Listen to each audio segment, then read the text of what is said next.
Pinakilala ni Mother si Ming sa ating pack members at ayan pinagkaguluhan nila. Sa unang araw nga ni Mother dito sa mansyon, naghanda agad siya nitong saging kasi eto nga ang pasalubong niya para sa ating mga pack members. Alam niyo naman, favorite nga nila to at eto na rin nga ang pinakasalubong ni Mother sa ating pack. Una na nga niya sinalubong ang first batch natin na lumalabas. Syempre si Brindel, si Britney at si Oreo at pinagbibigyan na rin nga niya ng saging yung tatlo. Pero ewan ko ba sa tatlong to, halos hindi naman nila kitain yung saging, talagang nilaro-laro lang. Halos mag-away pa nga sila pag-agawan sa saging na yan, nilalaro lang naman. Maya-maya pa, eto na naman na tayo sa ating mga meals. Syempre, talagang pinagkaguluhan nila si Mother. Lalang-lalo na nga itong ating mga hotdog na sunog na sobrang lilikot naman talaga. Tinalon-talonan pa nila si Mother, pero syempre na-miss nila ang mommy nila. Lagi na nga kasing palayas-layas itong mommy na to, kaya talagang na-miss yan ang kanyang mga junakis na may buntot. Halos mag-away pa nga yung mga yan sa pagsalubong sa kanilang mommy. Diyos ko, pati yung pagsalubong ay nagkakainggitan. After nga ng salubungan ay kinuha na rin ni Mother ang pasalubong niya para sa mga matatakaw na ito. Si Hercules unang-una pa talagang nakaabang dyan. Sabi ko nga, akala mo naman napakagaling kumain. Tingnan nyo siya yung unang binigyan pero hindi naman niya tinanggap talaga at si Juno pa yung unang nakalafang. Very mahinhin kasi talaga ang Hercules natin. Kaya nung ma-realize nga ng ating mga hotdog na sunog na nagbibigayan na nga ng masarap, ayan talagang hindi na nakatikim yung iba at sila na lang sila yung tumanggap ng saging. Dito na rin nga nahirapan talaga sina Mother kasi Diyos ko, ang mga hotdog na sunog sobrang tatakaw at talagang kinukuha na nila yung saging kahit nakataas pa talaga yung kamay ni Mother. Pero nagawa naman niya ng paraan na lahat nga ay mabigyan para lahat syempre ay makatikim at ayan talagang dinumog siya at sinoktay nila.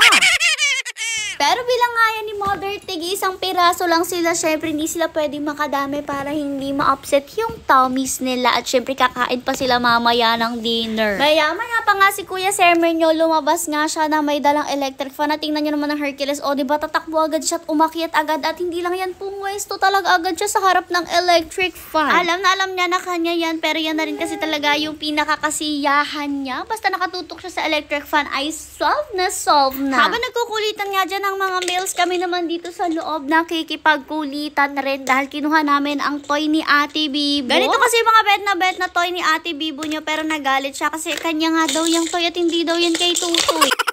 Syempre, after ng mga meals, dito naman tayo sa ating mga napakukulit na mga female. Noong una nga ako muna yung sumalubong sa kanila, pero maya-maya pa, ayan lumabas na rin nga si Mother dyan at talagang pinagkaaguluhan na siya. Mala-artista talaga na sikat ang dating kapag ganito kasi pinagkakaguluhan ng mga fans. Ang ginawa naman ni Mother yan, pinagsasakal niya lang mga charis, hindi sinakal. Niyakap niya lahat ng pack members natin kesa naman pag nalalafangin siya ng mga yan at pag-aakyata. Di rin naman siya basta-basta tinigilan ng ating mga females at pinagsawaan muna siyang lafangin bago nga sila umalis at tumigil sa pagsalubong sa mommy nila. Lalong-lalo na nga itong si Chanel na todo siksik pa habang si Mother nakayakap rin nga kay Snow White na napaka-sweet naman. Si Cyber naman kinailangan pang suyuin ni Mother at andyan siya sa Gedit nagtatampo kasi ang likod daw ng ibang pack members. Pero alam niyo naman itong Cyber natin, chill na chill lang rin yan palagi since medyo may edad na rin talaga siya. Kaya naman palagi na lang siyang nasa gilid, nasa ilalim or nasa ibabaw. Maya pa, iniabot na nga natin kay Mother ang kanyang secret weapon, ang mas magpapagulo pa sa ating pack member. Diyos ko, talaga hindi na sila magkaintindihan dyan at si Malia medyo lumayo na nga siya dyan dahil alam niyang matatamaan siya ng mga malilikot dyan na patalon-talon. Kung mapapansin niyo si Cyber, si Malia at si Snow, hindi sila masyado nakikipagsiksikan, lalo na nga si Malia na naghihintay lang ng turn niya na mabigyan. Alam niyo naman dito sa ating mga females, bicolors ang ginawa ni Mother para ma-make sure na mabigyan niya lahat at lahat ay makatikim since sakto lang yan sa kanilang tigi-isa. Tingnan nyo naman na itsura para mga student sila dyan. Tingin-tingin na talaga nakatingala hanggang sa kinuha na nga ni Thunder yung huling piece. Syempre, sinalubong rin ni Mother ang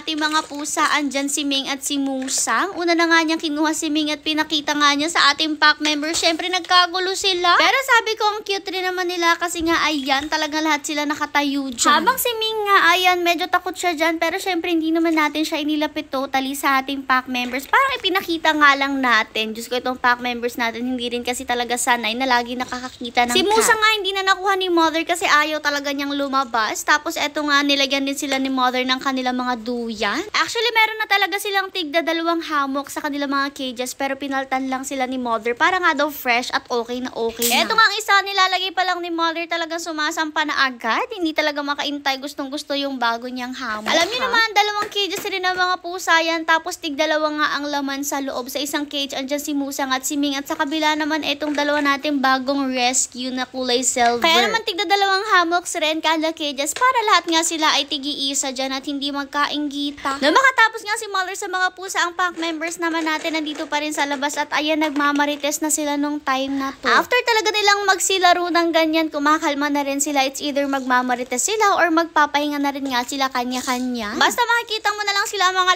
lawit na yung mga dila, hingal na hingal at mga nagpapahinga na rin nga.